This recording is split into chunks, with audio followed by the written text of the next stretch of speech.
possibilidade de estarem aqui a ouvir-nos falar destes temas de espiritualidade que, de certa forma, ainda que estejam no cerne da transmissão da cultura e, portanto, do livro, muitas vezes, no meio desta sociedade do espetáculo, acabam por ser parodiados ou manipulados e muitas vezes perde-se a simplicidade e o caminho direto que a espiritualidade deve ter e que é bem expressa nessa frase que Cristo Jesus disse: conhecereis a verdade e a verdade vos libertará. Esta procura da verdade é de facto o que este livro nos vem falar, intitulado Da Alma ao Espírito.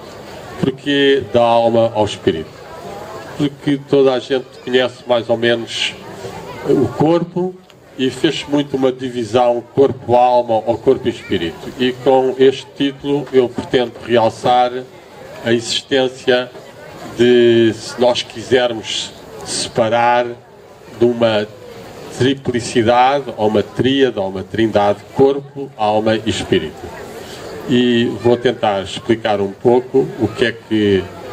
se entende por alma e por espírito e o que é que isto tem de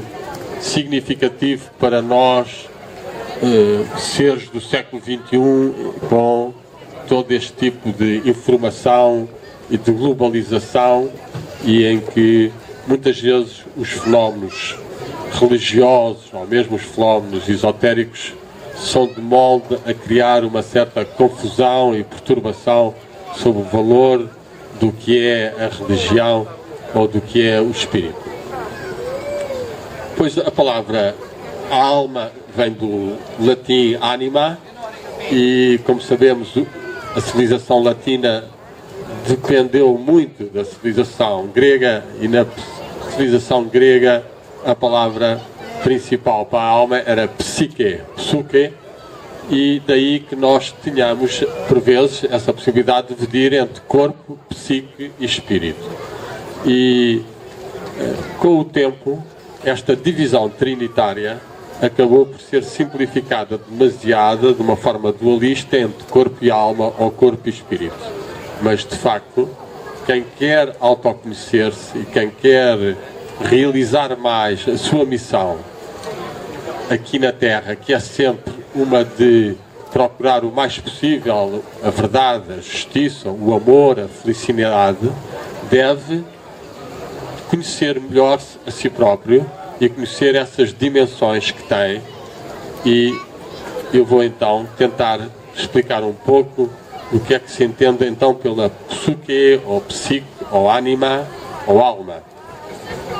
O corpo físico todos nós conhecemos bem demais, em geral, ainda que muitas vezes não seja tão bem utilizado como poderia, porque há muitos interesses económicos, alimentares, farmacológicos, que impedem uma melhor situação de saúde e de plenitude do corpo físico. Mas pronto, isso está mais ou menos divulgado e clarificado nas pessoas. A sua dimensão de alma é que não é tão bem compreendida nas pessoas, e sobretudo a distinção entre alma e espírito. E se nós formos ver na nossa tradição cultural e espiritual portuguesa, houve alguns seres que procuraram bastante saber melhor e discernir melhor sobre estes aspectos, nomeadamente o último dos quais foi Fernando Pessoa. Fernando Pessoa fez uma pesquisa muito grande sobre o caminho espiritual, sobre a realidade espiritual, sobre a alma, que ele chamou também o espírito, ou mónada, ou centelha divina. E eu sou também um estudioso de Fernando Pessoa e trabalhei no espólio do Fernando Pessoa e publiquei 4 livros de inéditos sobre a dimensão espiritual de Fernando Pessoa, onde mostrei várias das tentativas de conhecimento destes aspectos subtis do ser humano. Qual é o aspecto subtil logo a seguir ao corpo físico? É o aspecto do corpo etérico. O corpo etérico é um corpo que nós temos e que hoje em dia está cada vez mais reconhecido pela medicina chinesa, pela acupuntura, pelo shiatsu, por uma série de práticas terapêuticas que tomam consciência de que o ser humano não termina no corpo físico, mas tem um corpo energético que se afasta nos centímetros e que é, por vezes, visível aos olhos e que é formado de partículas de uma matéria subtil, denominada éter, ou a caixa, ou na tradição indiana prana, ou na tradição chinesa ki. Essa energia é a energia que dá vitalidade e, portanto, considera-se até que, além do corpo físico, nós temos o corpo vital, ou corpo de energia alimentado, sobretudo pela respiração e pela alimentação e pela exposição aos elementos da natureza. Se nós formos ver aos nossos povos antigos, aos lusitanos e outros, aos celtas, já nessa altura, e mesmo na pré-história, havia um conhecimento grande e um culto grande dos elementos da natureza, do fogo, do ar, da água, da terra, e celebrava-se, seja a lua, seja aos equinócios, seja aos solstícios, e havia formas de se captar essa energia, que nomeadamente alguns alinhamentos megalíticos ainda hoje manifestam, estando orientados para os solstícios ou para os equinócios, e onde se realizaram determinados rituais e celebrações. Este corpo subtil, corpo etérico, é, no fundo, o elo de ligação com a parte da alma, com o tal corpo anímico, e que é composto sobretudo das nossas emoções e dos nossos pensamentos. E são as nossas emoções e pensamentos que cada vez mais se sabe que determinam o estado, muitas vezes, de saúde das pessoas, sabendo-se hoje mesmo que é muito profunda a ação do pensamento dentro do próprio organismo humano, chegando mesmo aos níveis do ADN que são modificados por formas de pensamento ou formas de emoções mantidas durante muito tempo. Daí que, ao longo dos séculos, todos os caminhos espirituais, todos os caminhos de autoconhecimento, todos os caminhos de harmonia, valorizaram bastante o discernimento de que tipo de pensamentos ou que tipo de sentimentos é que nós estamos a desenvolver em nós ou que nós estamos a partilhar para o universo. E as práticas de meditação têm como objetivo, número 1, e basta ver a definição do Patanjali, que é um dos grandes mestres do Raja Yoga indiano, que diz Yoga Chitta Vritti Nirodha. Yoga é a extinção ou controle das vagas de pensamento. E todos nós sabemos que quando fechamos os olhos e procuramos fazer o silêncio ou estar mais em paz, há muitos momentos de uma ondulação excessiva do pensamento que nos impede de sentir estados mais profundos ou, e isso será o caminho ideal, ir-nos aproximando do aspecto do espírito, esse nível mais profundo e mais elevado de nós próprios. Então, esta distinção entre pensamentos e sentimentos e o nível mais elevado da consciência pura, da centelha do eu, do centro de nós próprios, é uma distinção muito importante de se fazermos. Nós temos que compreender que a nossa verdadeira essência é um eu espiritual, é uma centelha luminosa, uma chispa divina que saiu do sol divino e que assumiu depois uma dimensão de uma alma e finalmente de um corpo físico, e que nós vivemos aqui na Terra 70, 80, 90 ou 60 anos e depois vamos sair daqui com uma alma ou um corpo espiritual mais ou menos desperto, mais ou menos consciente. E esse caminho é o chamado caminho espiritual, é o caminho de tentarmos tomar nas nossas mãos e não sermos apenas manipulados pelos outros, tomarmos o nosso destino nesta vida e nosso destino na vida pós-mortem. E nesse aspecto, Fernando Pessoa tinha uma frase muito interessante que era talhar o corpo espiritual. Talhar no sentido de modelarmos. irmos desenvolvendo conforme as nossas ações, os nossos pensamentos, os nossos sentimentos e o tal trabalho de meditação, de ligação com o espírito e com o mundo espiritual. Este nível é um nível mais subtil, mais difícil e a maior parte das pessoas não tem qualquer experiência nem qualquer ligação com o seu próprio espírito. Não têm essa capacidade e a maior parte das pessoas vivem apenas identificadas com as suas emoções e os seus pensamentos, com as suas preocupações e, é claro, com o corpo, com todas as suas necessidades e instintos. Mas chegarem a um nível em que esses pensamentos e sentimentos são acalmados, são ordenados e se tornam um espaço transparente para que a luz e a presença do espírito se torne perceptível no seu campo de consciência, é difícil. Daí que eu tenha chamado este livro Da Alma ao Espírito e esteja também ainda numa procura, porque vou realizando, vou tendo as minhas experiências, as minhas vivências, os meus resultados, mas de facto é um caminho que estamos a abrir e que há poucos conhecimentos, há poucas experiências fiáveis e muitas vezes as religiões criaram formas simplificadoras e que acabam por perder a noção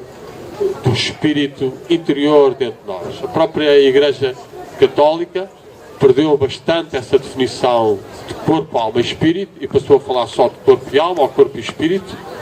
e, de certa forma, como quase todas as religiões, criou uma dependência bastante maior nos intermediários ou nos sacramentos exteriores do que numa procura interior, numa prática de nós tentarmos aproximar-nos do nosso coração e do interior mais profundo de nós próprios, onde habita a tal centelha divina que somos nós próprios, que é a nossa própria essência, e é esse nível que verdadeiramente nos dá felicidade, ou dá amor, ou dá conhecimento, ou dá as intuições e sincronias que nós na vida vamos encontrar. Hoje em dia, com o avanço da ciência, tem havido algumas descobertas na física moderna que têm tornado mais perceptível e mais fácil de se realizar este caminho espiritual. E uma das descobertas que veio confirmar uma designação antiga da tradição grega e romana e que também entrou, de certa forma, no cristianismo, era a designação da Anima Mundi, a alma mundo, esse corpo místico da humanidade, essa espécie de inconsciente coletivo, e que hoje em dia, em termos da física moderna ou da física quântica, é chamado o campo unificado de energia e informação. Há hoje em dia cada vez mais comprovações por cientistas. Eu estou a me lembrar, por exemplo, de Dean Radin, que escreveu um livro já traduzido em português, que é o Emaranhamento das Mentes, com quem eu dialoguei num dos colóquios da Bial, que tem ao longo dos últimos anos tentado fazer uma aproximação entre a ciência e a religião e a espiritualidade, na qual se prova cada vez mais que todas as mentes, todos nós estamos interligados num campo subtil. Portanto, a informação está a passar entre todos nós e todos nós, a certo nível, estamos a ter consciência do outro ser e da informação que passa através de nós. Só que, de facto, depois nós estamos muito identificados com as nossas preocupações, eu gosto desta pessoa, não gosto daquela, e criamos bloqueios a essa livre informação e circulação. Mas há muita gente que tem ainda essa sensibilidade da primeira vista, a primeira vez que se vê alguém, que uma pessoa tem logo uma intuição de se aquela pessoa é uma pessoa mais fiável ou quais são as particularidades delas. E este campo unificado de consciência e energia explica também algo que tem-se vindo a confirmar cada vez mais também nos dias de hoje, que é as chamadas sincronias, ou seja, as pessoas encontram outras pessoas, ou encontram o livro que precisam, ou encontram a informação, quando verdadeiramente procuram e aspiram a isso, dá-se esse toque subtil em que uma pessoa vai buscar ou de repente vai encontrar a outra pessoa, porque de facto estamos todos dentro deste campo unificado de energia-consciência, para o qual é importante nós estarmos conscientes dele, admitirmos que existe este corpo psíquico nosso e que existe, no fundo, um corpo psíquico da humanidade através do qual comunicamos. Fernando Pessoa, eu até publiquei um livro com esse título, A Grande Alma Portuguesa, referiu-se à existência desse campo e como houve determinados seres e determinados momentos da história de Portugal em que essa alma coletiva portuguesa teve os seus momentos de maior luz, de maior brilho cultural e de expansão, e refere sobretudo a época do Dom Dinis e dos cultos do Espírito Santo e das cantigas do amigo, e depois a expansão dos descobrimentos, primeiro preparada pelos Templários e depois realizada pela Ordem de Cristo. Daí que ele depois tenha profetizado um quinto império, que algumas pessoas, até meio a sério, meio a brincar, este ano se alegraram com o facto do Ronaldo e do Campeonato da Europa e com o Papa. Portugal estaria, de certa forma, neste momento,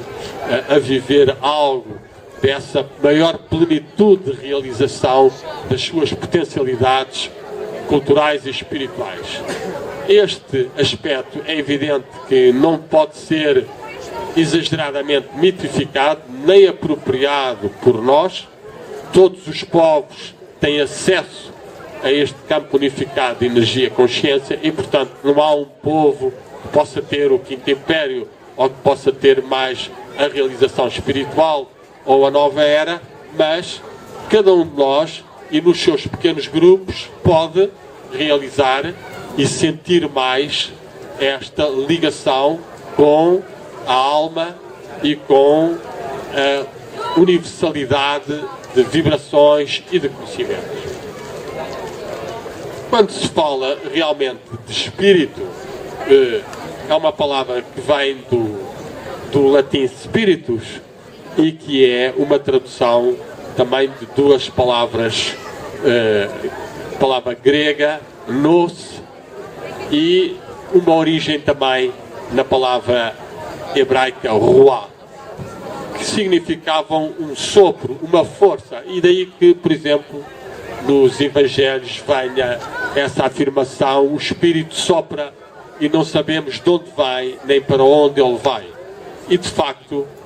todas as pessoas que praticam mais meditação e que tentam ter mais consciência do Espírito têm a humildade de saber e de percepcionar que o Espírito não o podemos controlar, não é? O Espírito é que concede-nos a graça, concede-nos a sua, como se chama na tradição indiana, o seu darshan, a sua manifestação, a sua presença, e então nós podemos senti-lo ou vê-lo. Como sabemos, esta passagem da alma, do corpo, alma, espírito, tem uma contraparte que muitas vezes as pessoas não têm bem consciência, mas que seria importante nós lembrarmos mais. É que, além dos 5 sentidos físicos, existem também os 5 sentidos espirituais. Ou seja, assim como há os olhos, também há uma visão espiritual, também há um olho espiritual. Assim como há uma audição, também há uma clareaudiência. Assim como há o olfato, também existe um cheiro psíquico e espiritual. E ao longo dos séculos, em todas as religiões, em todas as tradições, há casos de seres que vivenciaram mais estes 5 sentidos espirituais e tiveram experiências, e nos nossos dias, eu já tive as minhas experiências e conheço muitas pessoas, algumas delas estão aqui, que também têm experiências com estes sentidos espirituais. E, portanto, era importante as pessoas perceberem melhor que, de facto, existe um corpo espiritual e que este corpo espiritual não está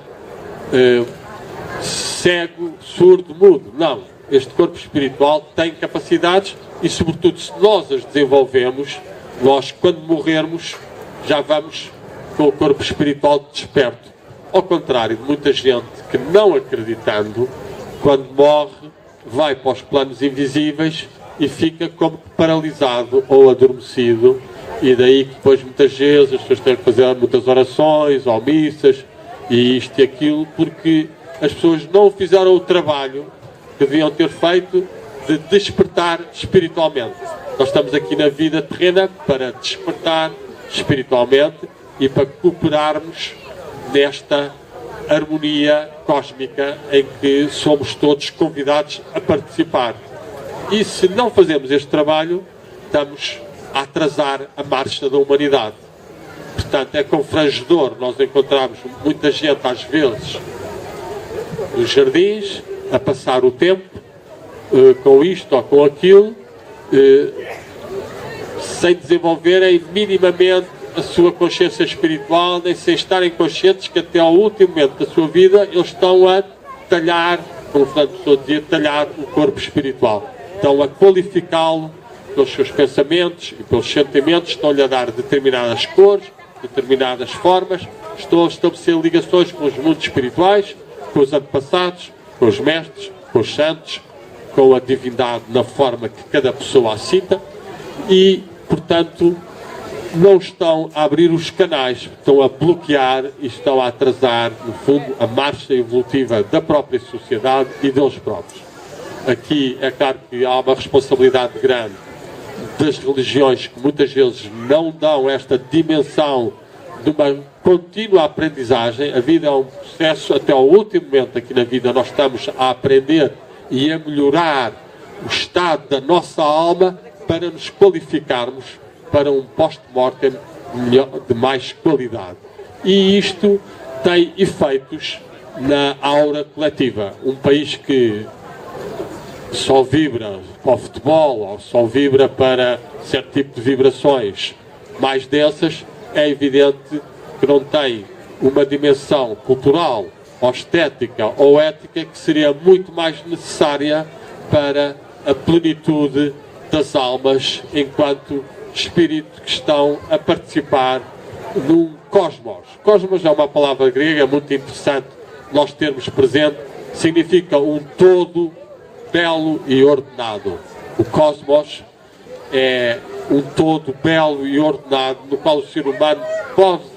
e deve colaborar. E daí que o ser humano foi considerado um microcosmos do macrocosmos e o objetivo da vida e das práticas espirituais é que haja uma harmonia maior do microcosmos com o macrocosmos. Daí que, em certo tipo de práticas até espirituais, exista uma circulação de energia em que as pessoas tentam fazer a circulação do seu microcosmos interior de energia para entrar em sintonia com o macrocosmos. E quem começa a ter os sentidos espirituais, então tem momentos em que a sua percepção do macrocosmos é obtida e as pessoas podem ter sentimentos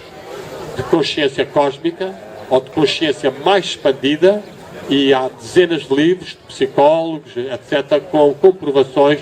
de pessoas que tiveram esses estados, hoje em dia chamados expandidos ou alterados de consciência. E a psicologia transpessoal é uma das psicologias que tem tentado apresentar mais esse aspecto, e em Portugal temos várias pessoas como o Mário Simões, Mário Rezende, o Vítor Rodrigues, Marta Pinto Gil, Lourdes Barbosa, muitos outros seres que trabalham, seja como psicólogos clínicos, seja como terapeutas, como investigadores nesse autoconhecimento da psique, já não apenas dos seus problemas pessoais, mas também aberta à dimensão mais transpessoal, mais universal, mais, se quisermos, cósmica. E como eu referi há pouco, de facto, essa descoberta de que nós temos um corpo espiritual é fundamental. Sairmos da ideia de que a nossa mente ou o nosso cérebro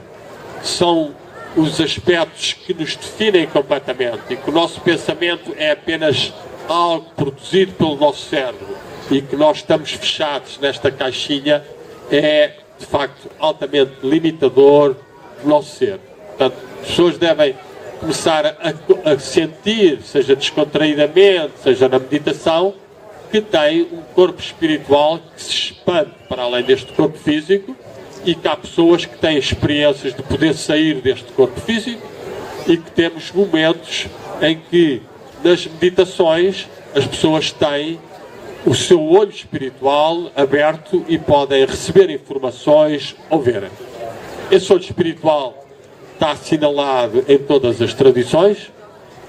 Vamos, por exemplo, mesmo ali aos Jerónimos e encontramos num dos portais, os portais, tanto o Portal Sul como o Portal Poente, são verdadeiras transmissões do ensinamento espiritual da tradição portuguesa e, por exemplo, no Portal Poente, nós encontramos o anjo com uma representação do olho espiritual de onde brota uma chama. E, portanto, manifesta esse fogo, essa natureza espiritual ígnea que todos nós temos e que foi reconhecido ao longo dos séculos pelas tradições espirituais e que foi trabalhado por muitos seres. E que todos nós devemos, quando podemos, fechar os olhos, tentar observar a nossa respiração, descer um pouco para o ritmo do coração ou o ritmo dos pulmões e sair da agitação mental. É muito importante uma pessoa ter esta percepção metodológica que dentro desta trindade corporal, rítmica e nervosa e mental, é este nível que nos vai equilibrar e fazer sair do excesso de agitação. Os 5 sentidos e a mente provocam no polo sensorial e mental. E então é importante fechar-se os olhos e observarmos a respiração, observarmos as batidas do coração e tentarmos descer da cabeça para o nosso interior e, com os olhos fechados, permitir aos poucos que o olho espiritual comece a abrir-se e a transmitir-nos determinado tipo de energia ou de informação. A energia principal e básica do caminho espiritual e, no fundo, a energia básica da vida, qual é? É aquela energia de que todos nós dependemos, que se nós não tivéssemos essa energia, não estávamos aqui neste momento.